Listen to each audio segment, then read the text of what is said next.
आपण पथविक्रेते किंवा छोटे उद्योजक आहात काय? आपल्या व्यवसायाला वाढवायला कर्ज घेण्यासाठी मोठ्या बँका आणि सावकारांकडे खेटे घालत आहात का? मग तुमच्यासाठी आहे एक खुशखबर. आंतरराष्ट्रीय सहकार वर्षानिमित्त सहकार क्षेत्रात आपल्या कार्यासाठी महाराष्ट्रात नावाजलेली विश्वासू पतसंस्था म्हणजे Girnar urban credit cooperative society limited Nagpur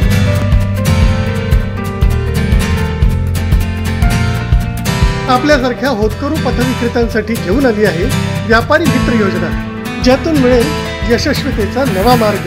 1 लाखांपर्यंत सुलभ कर्ज, सोप्या कागदपत्रांची आवश्यकता, नाममात्र प्रोसेसिंग फी, पथविक्रेता आणि छोट्या उद्योजकांना झटपट कर्जाची उपलब्धता. व्यवसायाच्या वाढीसाठी Girnar urban credit cooperative society लिमिटेडची मिळेल साथ. मग व्यवसाय वृद्धीतून आपल्याही जीवनात येईल आनंद हमखास. अधिक माहितीसाठी आजच थेट संपर्क करा. Girnar urban credit cooperative society limited, Nandanvan main road, state बँकेसमोर, नंदनवन, नागपूर. फोन 9890401788. आज आपला वाढदिवस आहे. काय काय कार्यक्रम झाले आणि यावेळेस आपण काय वाढदिवसानिमित्त प्रण घेतला आहे? आज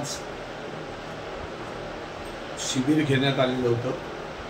त्याच्यामध्ये स्त्री लोक तज्ज्ञ आलेले होते. चष्मा वाटपसुद्धा झालेला आहे. दंतचिकित्सासुद्धा झालेली आहे.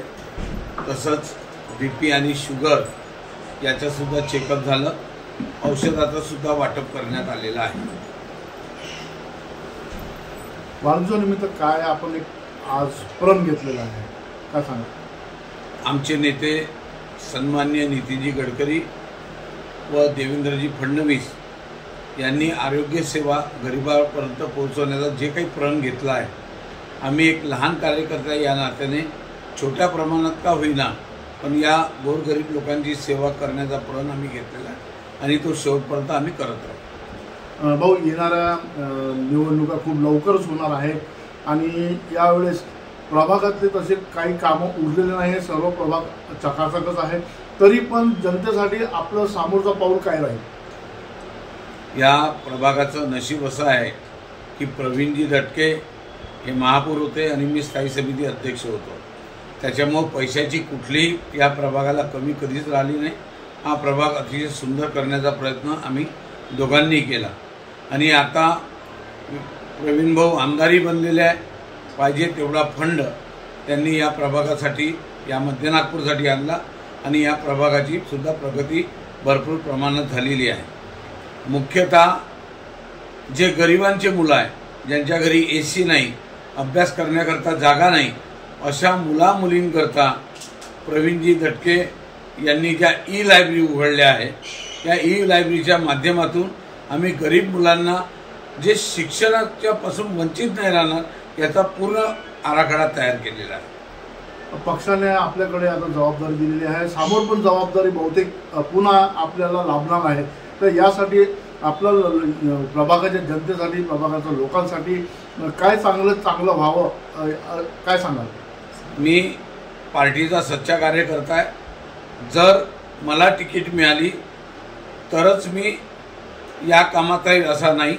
पक्ष ज्याला तिकीट देईल त्या उमेदवाराचं काम करीन आणि जर मला तिकीट दिली तर मला साहजिकच आनंद होईल. परंतु मी पक्षाच्या हिताचं काम करीन, दुसरं कुठलंही असं काम करणार नाही. आजच्या युगात आपण पाहता की युवा पिढी जास्तीत जास्त राजकारणाकडे चालली आहे आणि टेक्नॉलॉजीकडे कमी चाललेले. राजकारणाकडे जाण्याचं कारण काय आहे आणि तुम्हाला तुमची काय प्रतिक्रिया आहे की राजकारणाकडे गेलं पाहिजे की एज्युकेशनकडे?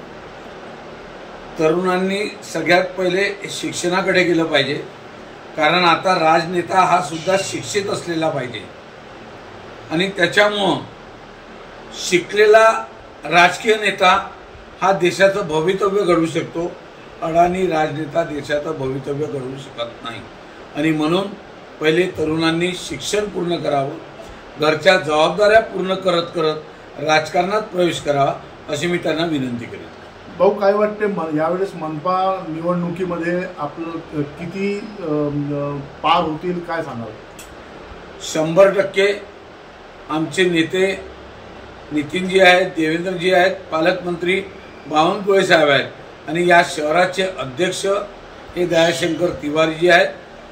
साहजिकच आहे की 120 सीटा कमीत कमी भारतीय जनता पार्टी निवडून येईल हे आमचं टार्गेट आहे.